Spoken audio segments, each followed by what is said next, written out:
But there's another part of your identity that's not just given to you. It's the part of you that you choose. So you can accept the gift of your, if you will, your family's inheritance, but you also choose something more substantial, or you don't.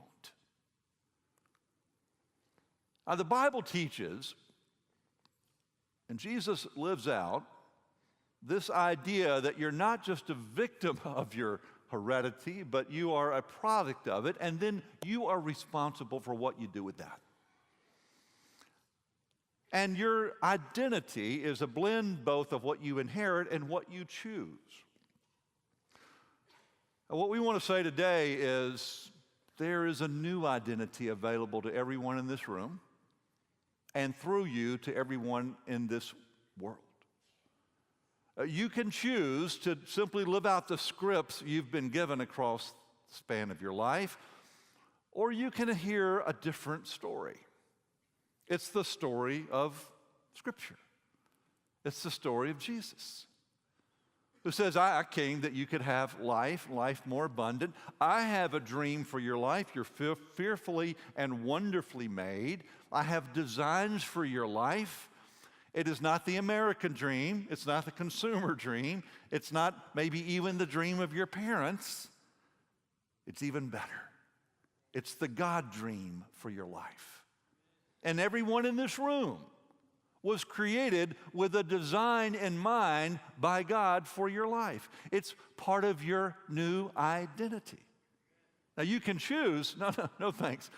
I'll just be a good American consumer. Or you can say, tell me more. Jesus, transform me. Come in and make me new, make me whole. All that language is real for some of us. This passage of Scripture, along with many others like it, teaches us that there is a compelling new identity available should we choose to access it. It's compelling in two ways. One, it's compelling in that it pulls us toward Christ as our Savior. Bring brokenness toward healing. Bring fallenness toward restoration.